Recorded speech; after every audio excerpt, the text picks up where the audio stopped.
Hello learners, previously you learned how to add and subtract fractions with like fractions, like denominators, and now you are doing this with unlike denominators. So your goal today is that you can add and subtract fractions with unlike denominators. Unlike denominators are fractions that have with unlike or different denominators. Here are some examples of what we will do. So I know that it wouldn't make sense for me to compare if I said I ate half of a pizza and Joey ate 1/4 of a pizza, to say how much we ate if those pizzas were different sizes, right? So if this was a tiny amount, we could say overall, but that doesn't help if my pieces were cut into eighths and theirs cut into thirds, and if one was a huge, extra large, and one was a tiny. So we want to make sure we compare them out of the same amount. So we have 1/4 plus a -2/3. So what you look for is a common denominator of those two. So I know that 4 and 3 can both be written with a denominator of 12. So I rewrite my fraction, knowing that I would have to multiply each of these by 3 to get a denominator of 12, and each of these by 4 to get a denominator of 12. So 3 times 1 is 3, and 2 times 4 is 8, and that was a negative. Once you have that common denominator, then you can, same thing, is add your numerators. So I have 3 plus a -8, which is -5/12.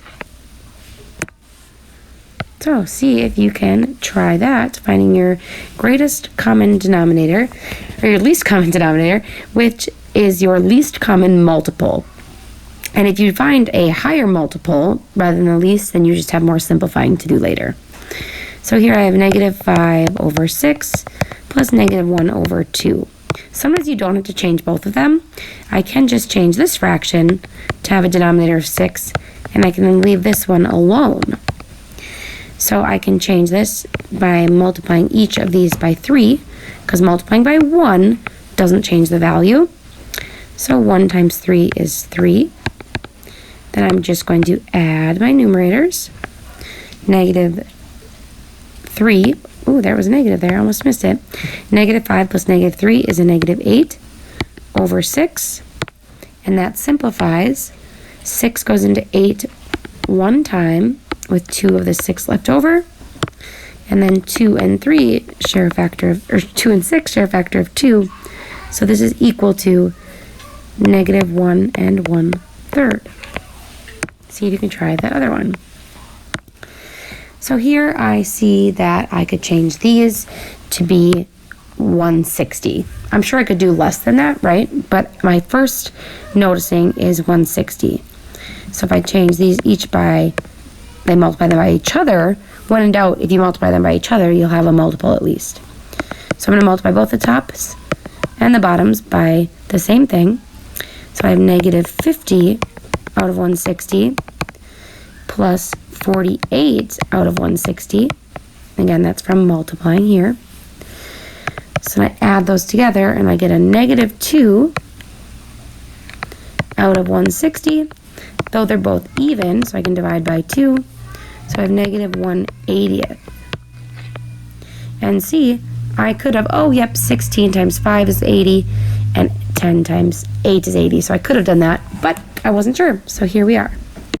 All right, now with mixed numbers. So because we're dealing with positives and negatives, the negatives adds another layer to it. So we do want to write these as improper fractions first. So see if you can try that. Remembering that this 6 represents 6 9/9, but negative. Adding that. So we kind of ignore that negative for now. So you don't want to mix it up with when you're adding. So this whole thing is a negative. 9 times 6 is 54 plus 2.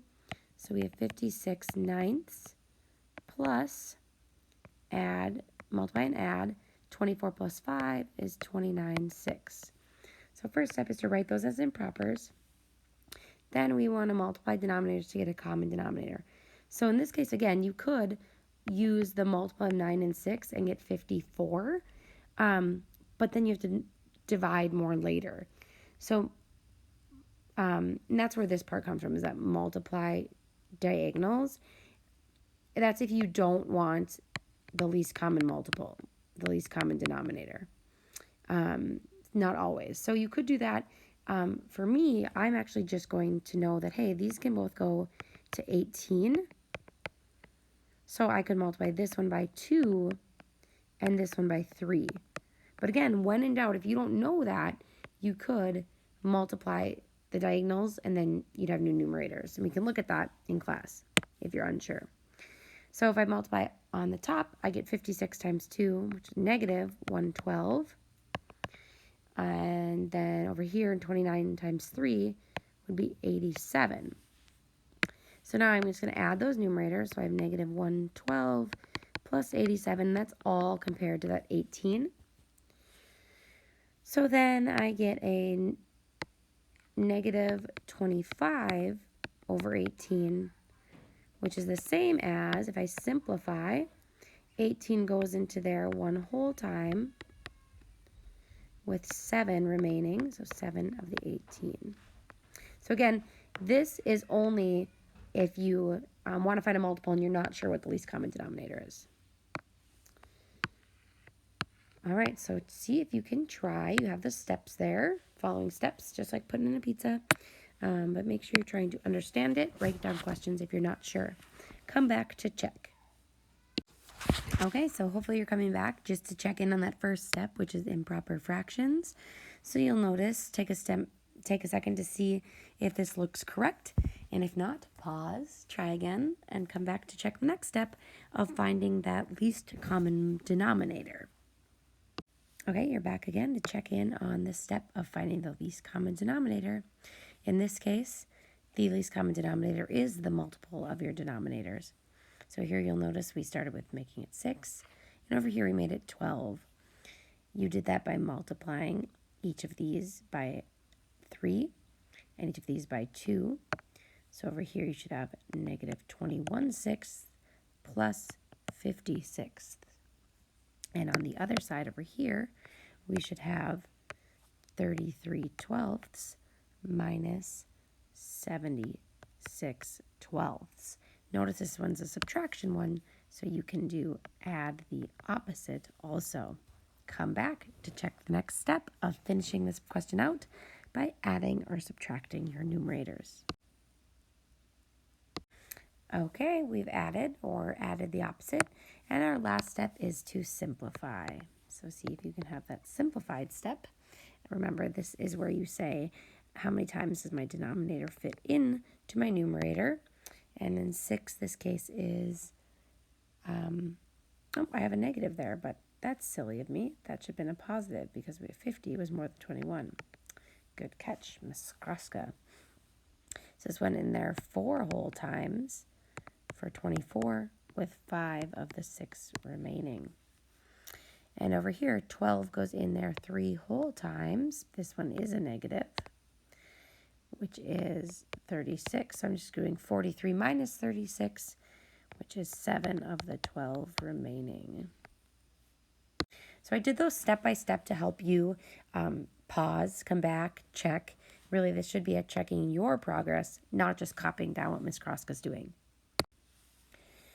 All right, and here for another example, just how do we use these? How can we work through a word problem without panicking? First of all, my suggestion is to read it a couple of times. So 4 students volunteered to work at an animal shelter after school. They worked 2 1/3 hours, 1 5/6 hours, 2 1/4 hours, 1 7/8 hours. How much time did the students volunteer in all?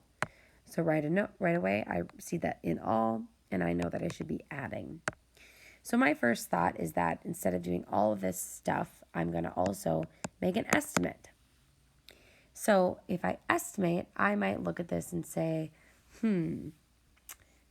I see a number close to 2, another number close to 2, another number close to 2, and another number close to 2. So my estimate right away is that 2 plus 2 plus 2 plus 2 is equal to 8. So right away, I might just think, okay, this is my best option. See? So that would be a good thing to do. And that's what it says down here, is that we want to be reading our item first, and notice that it says find the sum. That's what we decided. Then you can go about solving it, and it would take some time for you to figure out the common denominator of all of these. You could do it, but what we also notice is that they have a value that is about 2, like I just said. And we know that there's 4 of them, so 2 times 4 equals 8. So the answer would be about 8, just like we said. So the answer actually is B. And then we can talk about how to get those. We could get a common denominator. If you look at the denominators also, the denominator is 3, 6, 4, and 8. So if you think of a common multiple of those, you could have just changed those fractions to have a denominator of 24. And then also, look at that, that's also part of the deal there, but it could have been simplified. So notice that sometimes when it's multiple choice, you can use what you do know to help you solve those questions and rule out any answers that are not reasonable. So see if you can try that same thing here. Can you read the question? Can you make an estimate? And can you make your best guess based on what you know? So stop and think for a second on your own. Okay, hopefully you've taken a second to think about it, but it says, Amanda's planning a rectangular vegetable garden using a roll of border fencing that is 45 3/4 feet long. She's making the width of the garden 10 1/2 foot. What must be the length? So first thing we need to know is that she's making something to a rectangular, and we think about fencing. So, okay, area or perimeter, right? And we know that fencing goes along the outside. And we know that we have 2 widths and 2 lengths that are making this total all the way around this perimeter. It's my dog, excuse him. 45 3/5 feet. Okay, we also might need to remember that perimeter is twice the length plus twice the width. We're also given the width, so we know this value. So first thing, you could look at what's not reasonable, but all of these might have an option that seems to be that what it could be. So you'll notice that if you think about this, we know that my perimeter should be 45 3/4, just replacing P with P. And that's twice the length, which we don't know, but we know that it's twice the width, which is 10 1/2. So I'm thinking, okay, well, twice the width, so these parts, there's 2 of them, that's going to be 21 feet accounted for.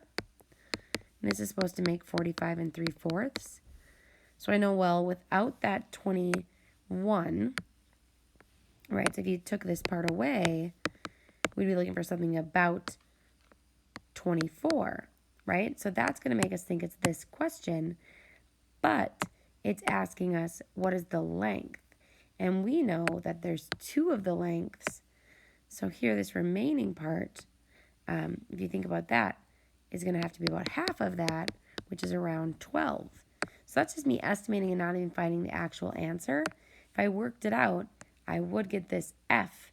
And if you check it, 12 3/8, if you multiply that by 2, going back to your multiplication work, you will get that remaining part of about 24 to make up the rest of the fencing.